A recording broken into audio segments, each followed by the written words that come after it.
Hello, everyone. It's Sarah Obach-Spiker here, and I am so excited for today's conversation with a friend of mine, a colleague, esteemed colleague, I should say. And I know it kind of sounds super polished, but Nina Kaufman really has a special place in my heart. We've met a couple of years ago. More than And that. more than, yep.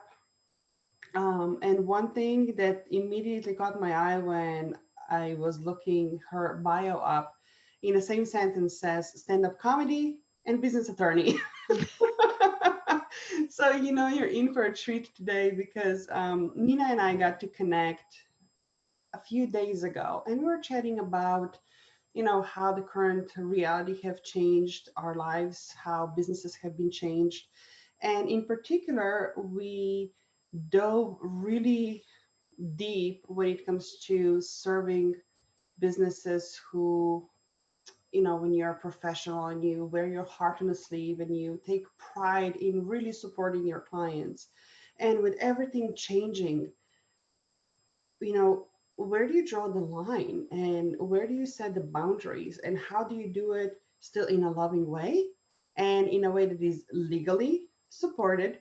And in the end, I know Nina has an amazing program that is launching, Keep Your Full Fee.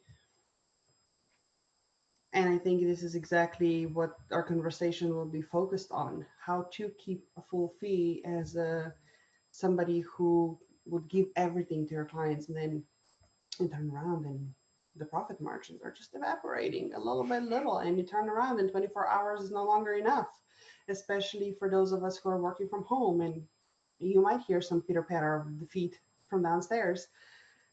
It's a lot, but without further ado, Nina, welcome. Thank you. Thank you so much for having me here, Sarah. And you touched on some themes that are so prevalent among service providers, independent professionals, consultants, creatives, and that's that the people who choose that as a career path or choose that as an entrepreneurial path have often done so because of a love of the work, not just I want to make some money. So they're bringing that love of work, they're bringing that desire to be of service, but there isn't always a balance in terms of how do you make sure that you talk about a loving way, how do you sort of love yourself and make sure that you're getting paid enough? And that's why, when I talk about keeping 100% of your fee, it's having those providers really look at all of the unpaid work that they often end up doing on a project. I can't wait to dive into all of Of but can we back up a little bit? First course. and foremost, you are one of those business attorneys that is the most loving person and the most caring person. And the last person I would consider thinking, the uptight, lawyery, personnel kind of. What inspired you to go into the legal industry to begin with? And Yeah, that's how? a great question. I kind of joke, but it probably was just implanted at a young age, seeing and reading To Kill a Mockingbird. And Mm, it's not that Atticus Finch was a lawyer, it was the kind of person he was. He was a voice of wisdom in mm, a community of chaos and division. He was a source of strength where people needed that, and and he was widely respected. So for all of those things, that's who I wanted to be when I grew up, and that brought me into originally the practice of law because I love words and the problem solving and geeking out on research and things like that. So all of that together, oh, plus speaking. So put all of that together, words, speaking, research, and law becomes a natural profession for that. and it's been quite a successful journey for you, right? Yes, Because you love what you do in the first place and you love the people that you surround yourself with. I do. And it's successful partly because I have chosen an unconventional path to do it.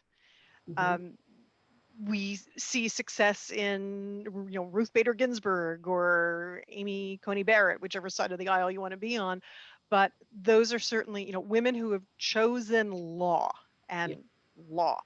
Um, I took a different path. I saw very early on in my legal career that it was so important for me to be able to control my own financial destiny, Mhm. not just be an employee, because I was working at firms that were smaller and saw the turmoil and saw how easy it was for somebody, at a moment's notice to get sacked, because not because of anything they had done, but because the firm was short on billings that month and they couldn't make the salaries.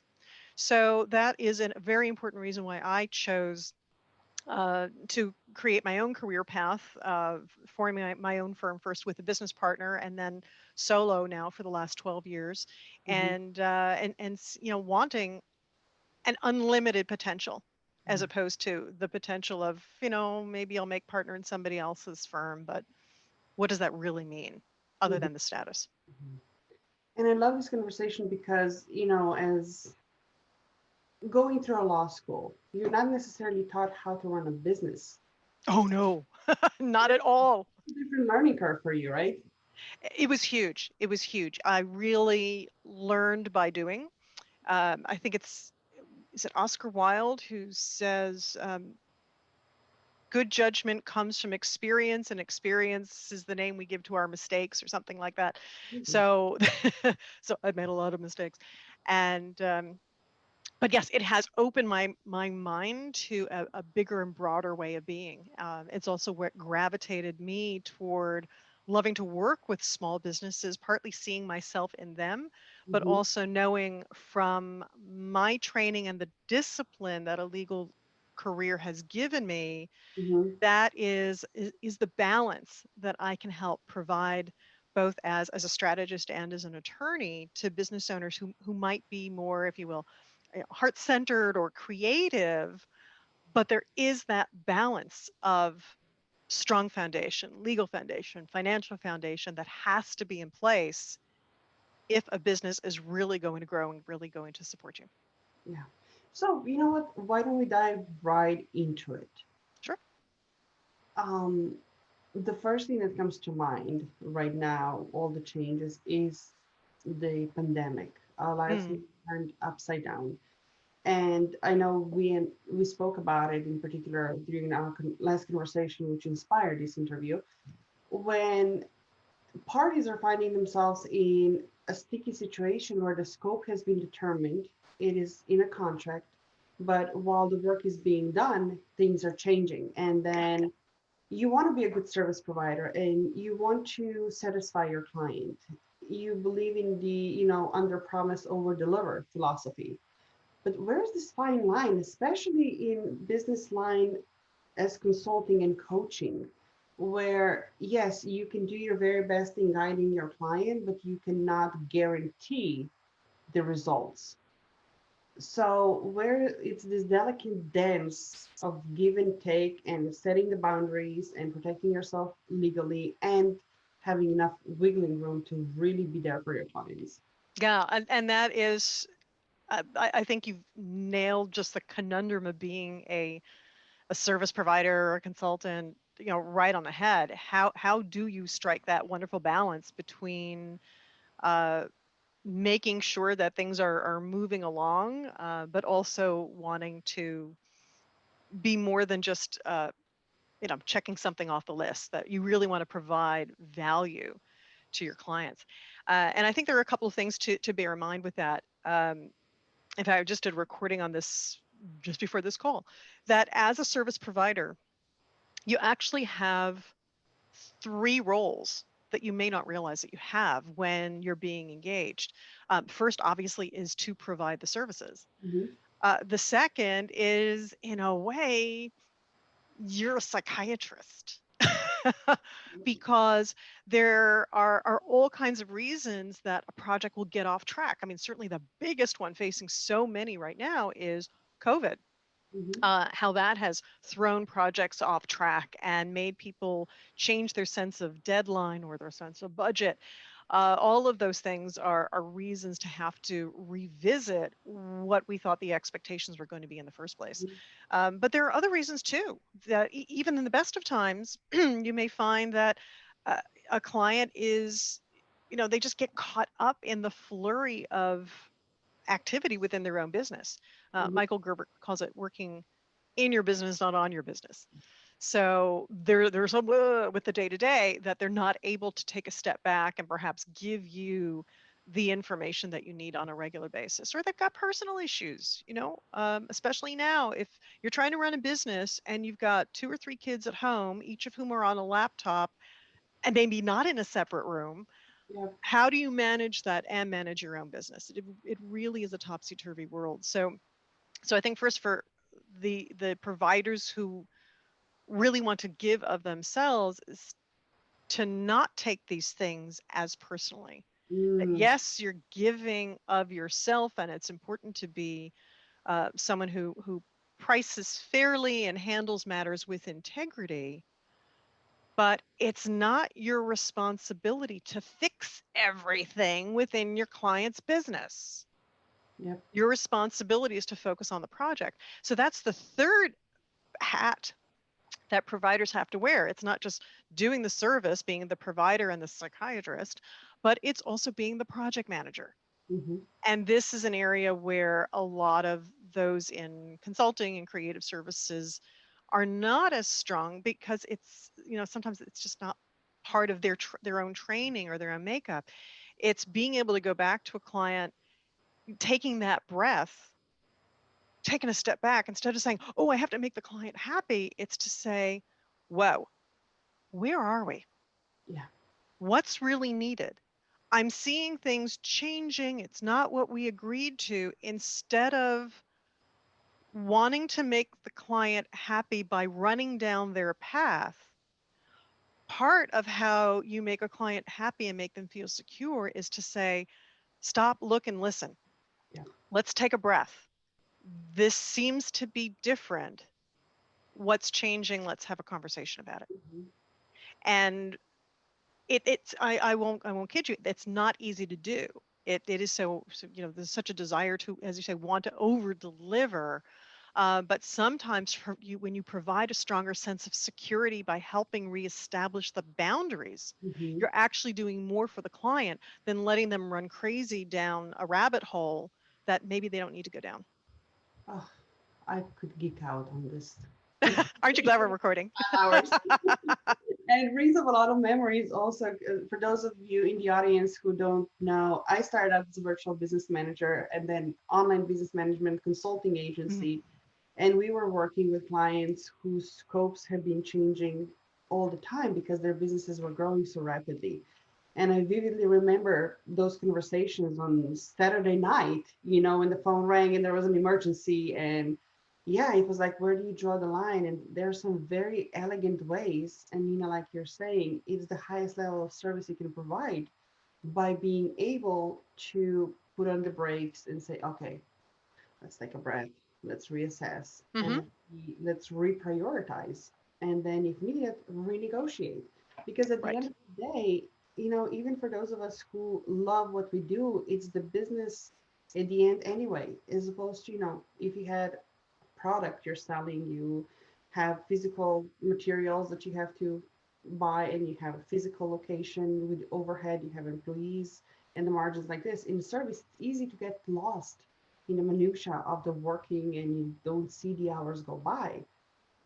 Very much so. Yeah. I mean, and time is our most precious asset, and often, what's the word I'm working for? It's the least respected, Yeah. because again, you haven't, if you are your own service provider, you haven't gone out of your pocket to pay for the pen. Yes. So there's almost a sense of, oh, well, I'll just put in some more time Yep. without acknowledging what are those costs. So if you had, and one important way to think about it is, if you hired somebody else to do that extra work, what would be that dollar amount that you would pay for it? Exactly. And is that something that you can factor into your profit margins? There's also the cost in, if you're working on a Saturday night, what are you giving up? Mm-hmm. And you Yeah. might say, well, I don't have kids, I'm living by myself, I'm not giving up anything. Well, yeah, you are. You're giving up your right to watch trashy horror mysteries, horror movies.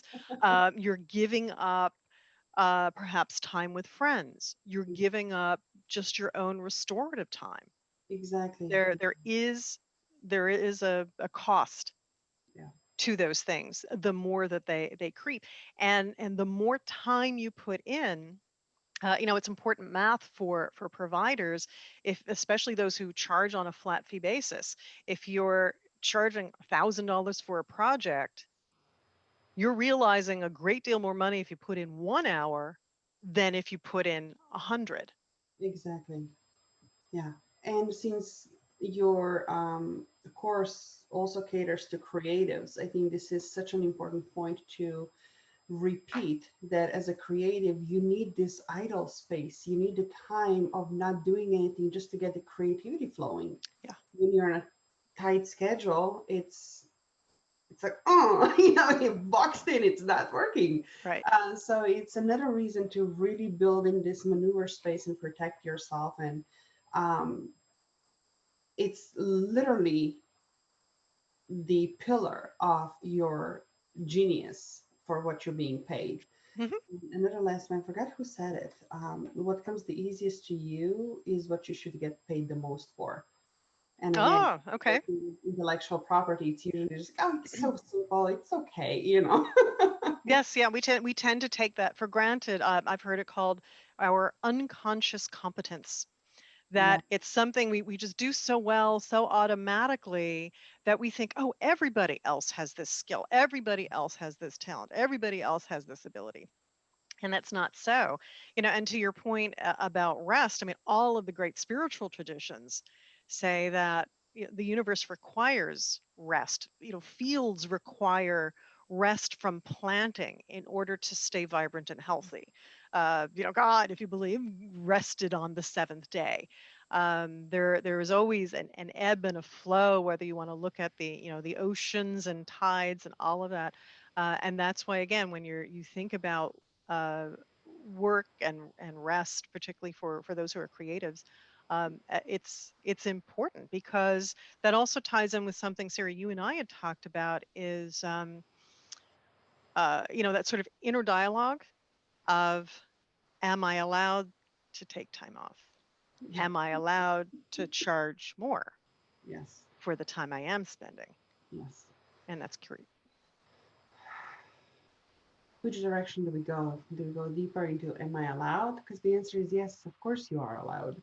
Um, but Well, those aren't always the messages that either the world, our surroundings, or we give ourselves.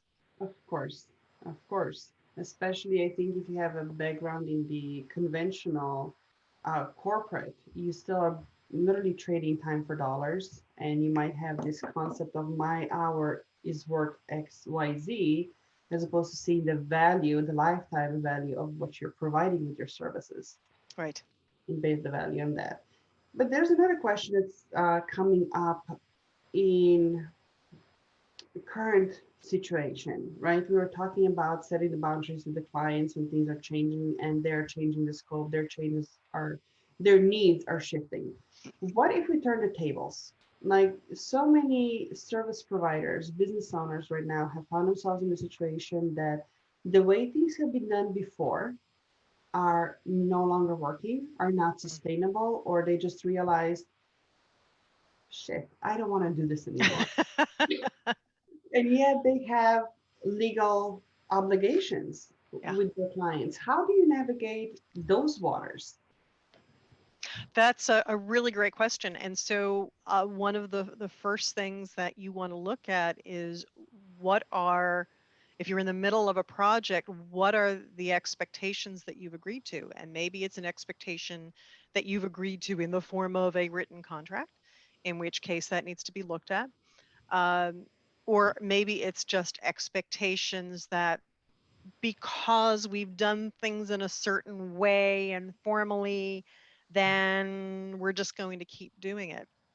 So anytime there is going to be that change, it's so much better, instead of sticking your head in the sand and kind of hoping, oh, I hope this conflict will go away, uh, to be able to think it through and address it. So as an example, if you are a service provider, let's say you're a, I don't know, a videographer, and providing those services, and you've agreed to film someone doing a particular course, and for whatever reason, you're just not loving that kind of work, or maybe your pricing needs to change. um, you may have to look carefully at, is changing that horse midstream going to serve you and going to serve the client? Mm-hmm. It just because you had an epiphany and an awakening that you grossly undercharged doesn't necessarily mean that's the client's fault. You entered into a bargain. Mm-hmm. That said, once that project is done and you have something new, you can always at that point announce, you know what, we're packaging things differently. We have a different kind of offering. So you want to be careful about saying, oh, I'm not doing this anymore in this way, because you could be in breach of Mm-hmm. the things that you had agreed to. Yeah, So that's why it's always really important, again, to take a moment to really think through at any time that absolutely. you're going to have those changes. Is this necessary now? What does that change mean? How do you have that conversation? Mm-hmm. And ideally to have a legal professional supporting you to Yeah, be able to guide you through some of those questions. absolutely. Oh, thank you. Yeah, I remember even going back a couple of years with the agency. I know we had a couple of projects that turned into retainer-based work Hmm. in, infinite time frame, so to speak, ongoing. And I know we put in clauses that said, every 3 months we would revisit the conversation, Right. reassess. Right. Um, and then after, the question that was asked earlier was from personal experience too, because I had this epiphany. I was like holding a newborn in my hands and a Mhm. toddler. I'm like, this is not what I want to do anymore. And I was so fortunate to have amazing team and amazing clients that I literally turned into a matchmaker, you Hmm. know. And it was easier because each and every one was already a business owner and subcontractor. It was not like I had to let go of employees. Right. So that was a little bit more easy. But I can only imagine a situation when you have a whole team of employees and you're just hanging on, you're just feeding the machine that's bottomless because of all those responsibilities. It is very difficult, and particularly when you have a more robust business that has quite a number of employees. Those are fixed expenses that are not going away just because you don't have the client work coming in. Yeah. I know, my being here in New York City during the pandemic, I see it all over the place. The number of businesses that have had to furlough employees, let them go, make those decisions. It's very hard, and I'm not going to make light of it, but in the difficulty, because there is, especially for small business owners, there's an emotional weight to it too. When you're with a small team, there's a sense of everyone pitching in together. It's not, oh, you're faceless employee number 174, you're gone. Yes. It's, this is Sarah, who I know has a newborn and a toddler and really needs this salary, but I, as a business owner, can't afford to keep her on. What do these are very difficult choices, and sometimes there isn't always a win-win to it. So absolutely, that's where business owners and and I, and we've talked about it before, so important to have a team of people helping you make these decisions, an accountant, an attorney, a business coach, because you want to get input. Absolutely. Ultimately, you as the business owner are going to make that decision. You are going to be the only one making that decision. But to know that you have had outside eyes so that you truly are looking at this from all compassionate angles. Absolutely. And if I may, I would add to your team also either mindset or spiritual guidance because there's so Mm, many conversations there that might help you shape the decision making process and shift perspective and elevate those ideas out of the not necessarily victimhood, but especially a lot of guilt and shame, yes. Hmm. and help you see ways more clearly, even in empowering way. You know, I know personally a lot of people who, I mean, locked the doors, walked away, leaving millions of dollars on the table when Mm. things changed. And then the guilt and shame can be just overwhelming. So, any support system you have in place, it's even more important than before. So, thank you Yeah. for bringing this up. Yes, absolutely. What else would you love for the audience to know about this new course that you're putting out there that is so timely? You know, we touched upon it a little bit here and there. The keep your full fee. What else they should know, and why should they take a look into it? Well, okay, so shameless plug, and here we go. Keep your full. How cute is that? Keepyourfullfee.com. The idea, and it underscore. All right, so now we're done with the shameless plug, but the important educational piece for it, and the reason that I came up with it was I was working with a number of clients where I was seeing them over deliver and as a result be underpaid. And they weren't asking themselves the questions either at the outset of the engagement or as it was changing. Mm-hmm. What does it look like? What are the parameters now? And as a result, there was one in particular who um, he was brought in for executive strategy regarding media and Mm-hmm. video and things like that. And because the client's staff weren't quite as adept when it came to media and placement and video where he had a huge background in that, he ended up kind of rolling up his sleeves and digging in and getting his hands into the project, which was not originally what he had been contracted for. And almost like a gravitational vortex kind of got pulled in, pulled in, pulled in, pulled in. Oh, we really need your help with this. Oh, so and such doesn't quite have the skills, or he's seeing the result of the work product, realizing it's not going to match the strategic vision. And he felt personally, almost personally responsible for the result being perfect as if he were in control of all steps of the execution. Mm-hmm. Oh my. So $100,000 later,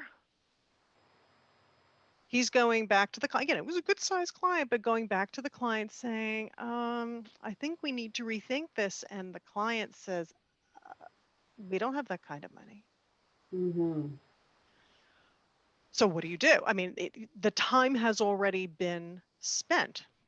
Yeah. The services have already been accepted. And that's what got me thinking about the fact that so many people don't have that stop, look, and listen mentality of saying, yeah, I want to be of service and support, Mm-hmm. but you're asking me for things that are outside my scope.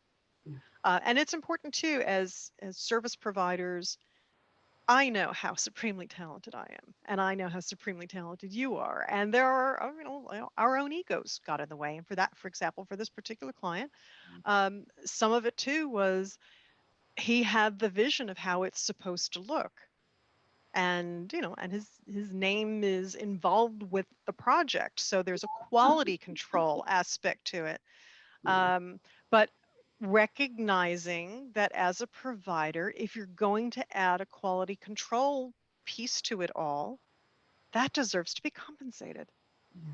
And that hadn't been thought through in the past. So one of the things that the Keep 100% of Your Feet talks about is helping providers look at all of the ways that these arrangements can kind of leak money. Mm-hmm. So it not only helps them understand, all right, what are the terms you should be agreeing to, but what are also the business systems you want to have to make sure you can meet those terms. Mm-hmm. So if we're dealing with things like, oh, there's a change in the scope, do you have a form of change order? How are you going to identify when a change occurs? What will you do to make sure you're not going down that rabbit hole? Um, how are you handling intellectual property? It's not just, are you creating it, but how does that get handled? How does that get protected? So it's thinking on both levels as a provider, because where we started the conversation is understanding that business is not just about doing what you do in a loving way, but showing you're loving yourself by having that foundation that allows you to be profitable and earn what you deserve. Love it. Extremely needed, not just today. I mean, this is business one-on-one that unfortunately, it's, as somebody who came out of business school, is not being taught.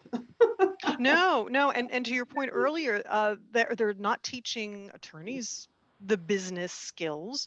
Yeah. Very often in the MBA courses, it's business on a macro level. It isn't this very tactile stuff of what is it like actually working with a client. How are you thinking through issues of, gee, am I being greedy if I ask for more? Well, are you providing more? Yep. Then you're not being greedy. Well, speaking of MBAs, and I don't, shaming and blaming is not my style. But I do remember as yesterday sitting in a classroom, and it was marketing classroom. Creative, loved it. And the professor walked in. He's like, "Today we're gonna start working on putting together marketing domains." I'm like, "Oh yay!" Like, you have $1 million budget. I was like, "Where did that money come from?" He's like, "Oh, you're Good so..." question. And I'm like, okay. I would love that to happen in a business. Here's your $1 million budget. Go ahead. Please, please. 96%, I believe these are the stats. 96% of all small businesses in the United States earn under $1 million. So you don't even have $1 million marketing budget. You're not even earning $1 million a year. Yeah. And the vast majority of those businesses are earning less than $250,000 a year. So yeah, there's a lot that needs to be learned. And that's why, again, it's so important that especially the small, the solo, the creative business owner, they shore up though they plug those leaks, because any hour that you're spending time Hmm. on client work and not getting compensated in some way, shape, or form is a leak, because you can't get that time back. Now, this has also, in addition to the legal aspects, this has mindset written all over it. So, Mm, a conversation with somebody who comes to you and is agreeing to all of those extras, even subconsciously, because of the fear that the client will go elsewhere. We know that this is cutthroat. If hmm. you don't provide service, somebody else will. If you Right. don't count your rates, somebody else will. I know it goes back to self love and the boundaries, but what has been your experience with having those conversations with business owners? Well, it's a great question, and you're absolutely right that there is a desire to shave your fee to the lowest possible, right down to the bone, so that you get the business. So I found a couple of things have happened. The first is they have a couple of situations like that. They take on the dogs, and it's such an appalling situation, and they end up resenting themselves, and they end up hating the client, and they hate the work. Sometimes it can be something like that that is just so awful that they say, okay, I am never doing this ever, ever, ever again, Mhm. until maybe the next time. Uh, but so that's certainly one way that they can come to the realization that there's always going to be somebody who will underprice you. Yeah. Um, I don't know if you and I talked about the story about the $6 haircut. No. No? Okay. So it's an old story. I didn't make it up. So, guy moves into town. He's a barber, and he offers haircuts for $10. And then a competitor, and he's doing fine, and business is good. And somebody else comes into town, and he offers a haircut for $9. Starts to lose some clients, and he's getting a little scared. So he cuts his fee to $8, and the guy across the street cuts his prices to $6. And the first man is so upset because he knows he can't make a living on $6 haircuts. So he's thinking, what am I going to do? What am I going to do? And he walks and walks and walks. He goes midnight walks and he's thinking. And finally, the idea comes to him and he puts a brand new sign in the window and it says, "We fix $6 haircuts." So if you're going to compete on price, and it's an important thing that isn't always taught, in business schools or taught to those who just organically choose an entrepreneurial path. If you're going to compete on price, there is always going to be somebody who can do it for less. There is somebody in the Philippines who can do what you're doing for 12 cents an hour. So don't compete on price. Find another way to express your value, to convey it, to offer it in a way that makes it really profitable for you. And that's why it's also so important that business owners know their numbers. And Yeah. when I say know your numbers, it's not, oh, I'm going to do a profit and loss statement, even if it's something on a napkin. What are your monthly household expenses? Yep. What are your monthly business expenses? Mm-hmm. How much do you normally generate every month? Can you, at the very least, cover both? Yeah. And when you start to see those numbers and you start to say, okay, well, if I'm going to do more work and bring in less money just to get the job, am I actually going to have enough to support my family? And sometimes it's just looking at it very objectively with numbers, without the story, without the shaming. It's just it's a question of addition on a chalkboard. Absolutely. If you can't make those numbers, find a different way. There's a phrase that I know I've shared with you, and I love it. I read it in a, I think, Money magazine years and years ago. It said, "There is no such thing as an unprofitable client. There is only an unprofitable business model you are using to Yeah. serve that client." Yeah. And that has really stayed with me, because for all of the ways that there are, the solo and the small business owners that can't afford my full legal fee, there were other ways that I wanted to be of service, but I couldn't do it within the context of a law firm environment. Yeah. So that's also one of the reasons for creating the online educational programs, where I can distill my knowledge, but I'm not trading time for dollars in the same Yeah. way. Exactly. I'm so grateful for this part of the conversation, because it is a very, I think, topic that each service provider has been through at one point or another. First and foremost, you become an entrepreneur when you have a service expertise, Mhm. to serve, to support, and then everything else is being taught probably from mistakes. And why not? But one of the things I actually drilled down here, if I may, to chime in to the profit and loss statement and knowing your numbers. As we said earlier, when you're creative, when you are somebody who, not just somebody, I guess it goes to everybody, needs a rest, right? um, it's also the time of your money, the value of your time and effort and energy, that every single time you feel exhausted and you feel uninspired and you feel anxious because you're vacuuming your living room again, you're scrubbing the toilets or wiping somebody little person's butts again, Hmm.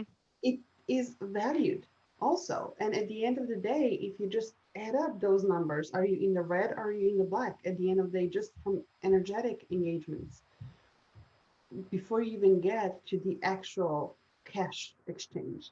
Right. Uh, all of that matters. And last but not least, another addition to this conversation, there's always going to be, like you said, somebody in the Philippines who's going to do the same thing as you do for 20 cents.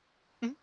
But also, it's important to know that just as you look around in New York City, you have a Toyota parked next to Maserati.